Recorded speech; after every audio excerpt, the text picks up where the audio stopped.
Como vocês estão? Tudo bem? Espero que todos estejam bem. Gente, sejam muito bem-vindos, para a nossa aula, para mais um encontro semanal de ciências. Nessa aula, nós faremos revisão, do que já trabalhamos na semana anterior. Vamos falar da genética depois de Mendel. Em nosso livro, nós vamos abrir na página 31 e seguiremos até a página 36. Então, pessoal, vamos rever aí o tema da genética depois de Mendel. Nas aulas anteriores, nós falamos da contribuição de Mendel, do trabalho dele realizado com as ervilhas, as descobertas que ele fez. Agora nós veremos após Mendel, depois das descobertas de Mendel. Nós vimos que muitas descobertas em genética foram possíveis a partir dos trabalhos que ele desenvolveu, como a descoberta de que genes estão contidos nos cromossomos localizados no núcleo das células, e a descrição da estrutura química do DNA, na qual os genes são formados. Nós vimos também que hoje já é possível transferir material genético de um ser vivo a outro, ou alterar os genes de um organismo por meio de técnicas de uma área conhecida como engenharia genética. Essas aplicações costumam gerar controvérsias na sociedade, e nesse capítulo nós veremos mais ou menos o que acontece nessa área. E você vai formar a sua opinião, você vai ver o que você acha mais de bom senso. As descobertas após Mendel. Vimos que Mendel explicou certas características de ervilhas são transmitidas entre gerações. Ele formulou as leis da hereditariedade, mesmo sem ter conhecimento dos conceitos de cromossomos, genes e meiose. Na época, o trabalho foi ignorado, mas foi redescoberto em pesquisas independentes mais de 30 anos depois. Entretanto, quem identificou os genes e os associou aos fatores de Mendel foi o geneticista estadunidense Thomas Hunt Morgan e sua equipe de estudantes. Eles analisaram a transmissão de características em drosófilas, que são pequenas moscas conhecidas como moscas de banana. A partir do trabalho deles, dos cruzamentos que eles fizeram, eles observaram que essas moscas se modificaram. Olha aí, a partir do tipo selvagem, que é o mais comum na população, apareceu drosófila com corpo amarelo e asas em miniatura, mutante com olhos brancos, mutante com olhos em barra, drosófila com asas vestiginais. Aliás, vestigiais. Todas a partir de um único inseto apareceram variações, que são chamadas de mutações. Nós vimos também que não é só o fator genético que importa. Fatores ambientais podem causar alterações no material genético do indivíduo. E essas alterações são conhecidas como mutações. E quando ocorrem nas células que geram os gametas, elas podem ser transmitidas para as gerações seguintes, produzindo indivíduos chamados mutantes. Alguns mutantes têm asas muito reduzidas, chamadas vestigiais. Outros apresentam a cor ou formato de olhos diferentes, da condição comum. Foram algumas mudanças que ocorreram na espécie. Aqui ele apresentou também um problema, sobre as mosquinhas, com as suas resoluções. E também falamos em padrões de herança não estudados por Mendel. Estudos posteriores ampliaram as ideias sobre as leis da herança de Mendel, demonstrando que elas não são válidas para todos os casos. Entre outras descobertas, esses estudos permitiram a identificação dos cromossomos sexuais, além de casos em que um alelo não tem dominância sobre o outro. Então, nós veremos variações. Como já vimos no capítulo anterior, com os estudos das ervilhas de Mendel, que ele conduziu, era possível observar a dominância completa de um alelo sobre o outro, bastando a presença de um alelo que determina a característica dominante para que a característica se expresse. Então, por exemplo, para uma ervilha ter semente da cor amarela, que era a característica dominante, basta que ela tenha um alelo que determina a cor amarela. Já em outros casos, olha aí a variação, Como a planta maravilha, o resultado do cruzamento entre plantas com flores vermelhas e plantas com flores brancas é uma planta com uma terceira característica. Então, não saiu nem vermelha e nem branca, saiu cor de rosa. Então, dizemos, então, nesse caso, onde há dominância incompleta entre os alelos ou ausência de dominância. Na dominância incompleta, o indivíduo com dois tipos de alelo apresenta um fenótipo intermediário em relação aos homozigotos. No caso apresentado, a presença de apenas um alelo para a cor vermelha leva a planta a produzir o pigmento vermelho em menor quantidade. Como o alelo para a cor branca não produz pigmento, a planta será cor-de-rosa. Então, vimos aí os exemplos das flores, olha aí, vermelha, branca, acabou gerando a flor rosa. Gente, nós também falamos, né, sobre a determinação do sexo. E o sexo é determinado por um par de cromossomos, chamados, né, cromossomos sexuais. Genes situados nesses cromossomos determinam se o embrião vai desenvolver determinados órgãos sexuais, como testículos ou ovários. Os testículos e os ovários produzem os hormônios masculinos e femininos, respectivamente, que influenciam diversas características sexuais. Na espécie humana, né, nós vimos que temos 22 pares de cromossomos comuns ao homem e à mulher, que são chamados de autossomos, e mais um par de cromossomos sexuais, né? No total, nós temos 23 pares, não é isso? 23 pares. Então, 22 são iguais para homens e mulheres, e o número 23, ele vai ser cromossomo sexual, então vão ser diferentes, né? As mulheres apresentam dois cromossomos sexuais iguais, chamados de cromossomo X. Já os homens apresentam um cromossomo sexual X e um cromossomo sexual Y. Então, mulheres são XX e homem XY. Nos gametas, a metade do conjunto de cromossomos. Todos os ovócitos que as mulheres liberam na ovulação a partir da puberdade contêm um cromossomo X. Já que cerca de metade dos espermatozoides produzidos pelos homens terá um cromossomo X, enquanto a outra metade terá um cromossomo Y. Na fecundação, né, é 50% de chance para cada um, 50% para X, 50% para Y, no espermatozoide.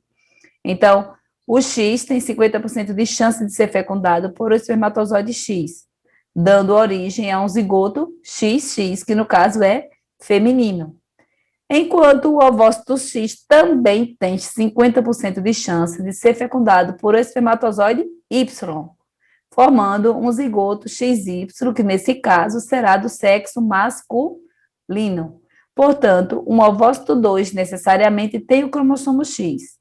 O sexo da criança é determinado pelo espermatozoide, no caso, né, no momento da fecundação, havendo chances iguais da fecundação ocorrer por o espermatozoide contendo o cromossomo X ou Y. Aqui nesse quadro, né, nós temos a representação dos cromossomos. Essa parte aqui tudo, os autossomos, né, que são 22 pares, eles são comuns a homens e mulheres. Então, vão ser iguais. Já os cromossomos sexuais é o que vai diferir. Para homem vai ser XY, para as mulheres serão XX. São diferentes esse daqui. A determinação do sexo pode variar dependendo do organismo estudado. Em muitas aves, por exemplo, o sexo é determinado pelo gameta da fêmea. Em alguns casos, o sexo pode ser determinado por fatores ambientais, como a temperatura. Nós também falamos de genes e o ambiente. Os genes influenciam muitas características, além do fator genético.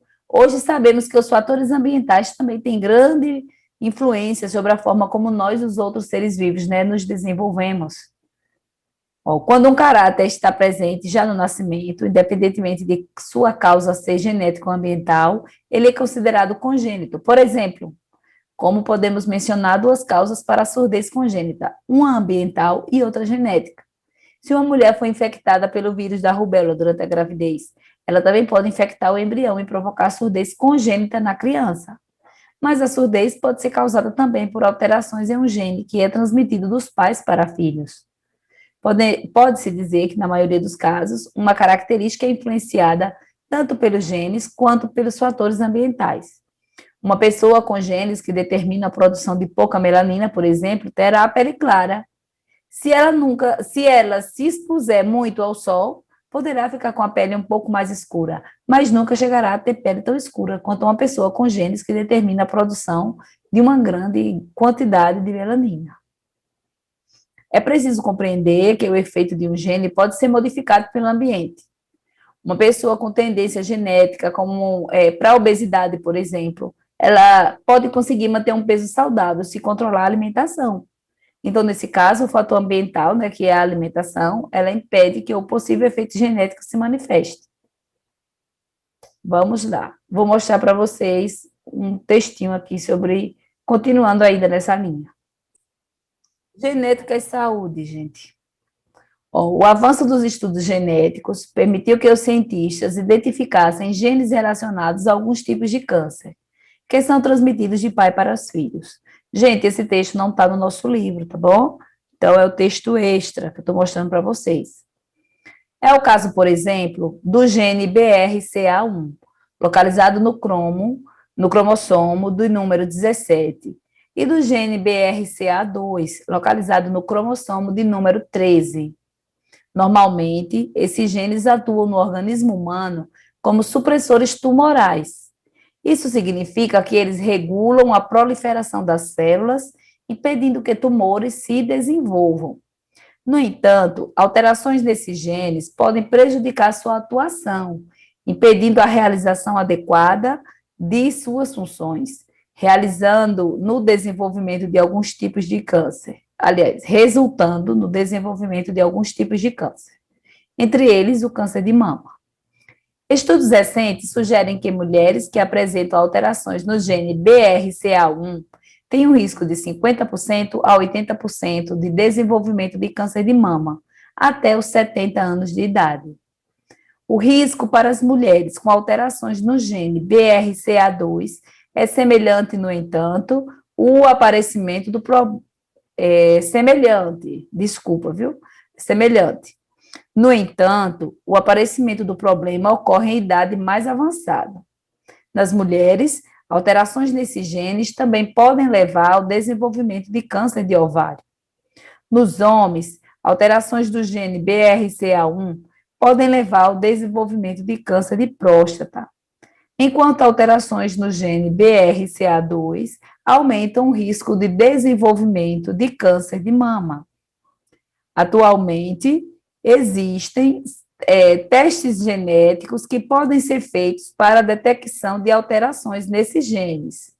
As pessoas indicadas para a realização do teste são aquelas com histórico familiar de parentes de primeira, segunda e até terceira gerações, com câncer de mama em mulheres, mais casos diagnosticados antes dos 50 anos de idade, câncer de ovário, câncer de mama em homens, entre outros critérios. Essa imagem, né, é um cartaz de prevenção do câncer de mama do Instituto Nacional do Câncer de 2017. Mesmo com o auxílio da tecnologia, a prevenção ainda é o melhor caminho para combater o câncer de mama. Continuando a leitura do texto lá. Quando os testes genéticos, eles detectam uma alteração desses genes em uma pessoa, é importante que seus familiares de primeiro grau também se submetam aos testes, como uma medida preventiva.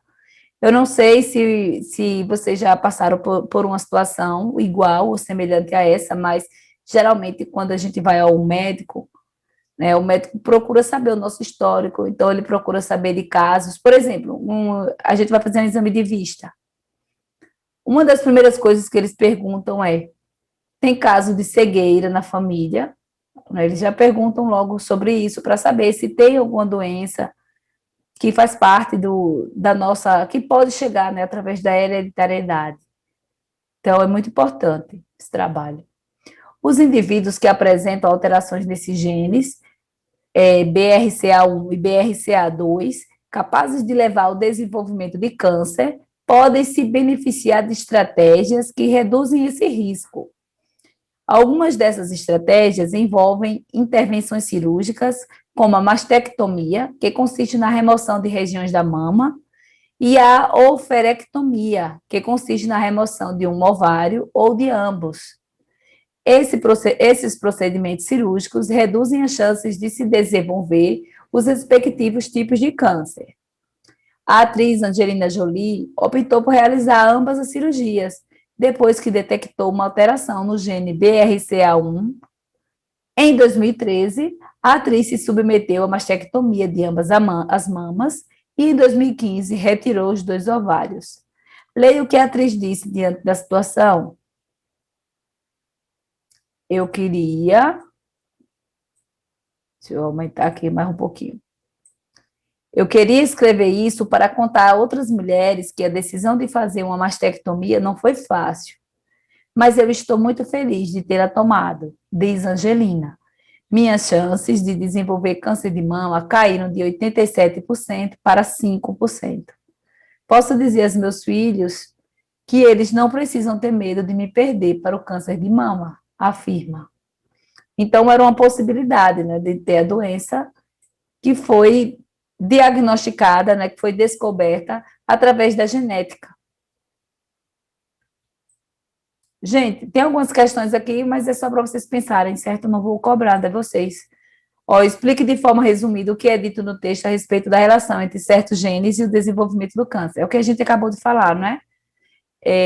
As alterações desses genes poderiam, né, estar levando ao desenvolvimento de câncer.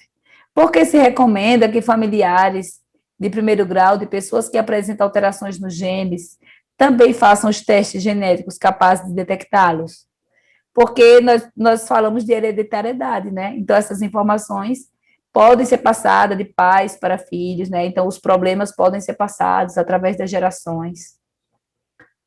No Brasil, os testes genéticos que detectam alterações desses genes não são comuns. No entanto, a mastectomia, além de poder ser feita como prevenção ao desenvolvimento do câncer de mama, é uma das formas de tratá-lo, quando já desenvolvido, né? Então, é só para título de informação, para vocês saberem o que acontece. Assim, né, dessa forma, através do conhecimento, a ciência pode muito nos ajudar, né? Pode contribuir bastante para que a gente mantenha a nossa vida saudável. Mas, pessoal, nós temos a atividade, né, da página 45, questões de 8 a 11 para ser respondidas. Vou responder as 2 primeiras com vocês e as outras ficarão a cargo de cada um, tá bom? Então, a questão 8. Que alteração nos cromossomos possui uma pessoa com síndrome de Down? Nós falamos, né, sobre síndrome de Down, sobre a alteração do cromossomo, qual seria? Respondam aí. A pessoa, qual o número do cromossomo? Vocês estão lembrados? 22, ou 21, 23. Qual é a resposta, gente? Vamos lá. A pessoa com síndrome de Down possui um cromossomo a mais, que é o de número 21, certo? Então, é um cromossomo a mais. A questão 9. Como seria possível verificar a presença de síndrome de Down sem ver as características físicas do bebê? Seria através de quê? Do DNA, não é? Eu quero que encontraria lá no DNA a presença do cromossomo, não é? A mais, não é? Então, quando a gente observa as características, né, da criança, de qualquer pessoa com síndrome de Down, a gente consegue ver, logo só de olhar, né? A gente percebe, né, as características físicas. Mas sem observar essa característica física, também é possível através dos cromossomos, não é? Nós já percebemos que ele tem um a mais. Então, com a síndrome é caracterizada pela presença de mais um cromossomo, né, o cromossomo 21, a mais nas células. Pode-se fazer um exame de sangue no bebê. Então, vai encontrar lá esse cromossomo a mais, certo? Gente, as outras questões ficarão por conta de vocês. Então, já a gente retorna para a nossa segunda aula semanal, tá bom? Então, fiquem com Deus e bom trabalho.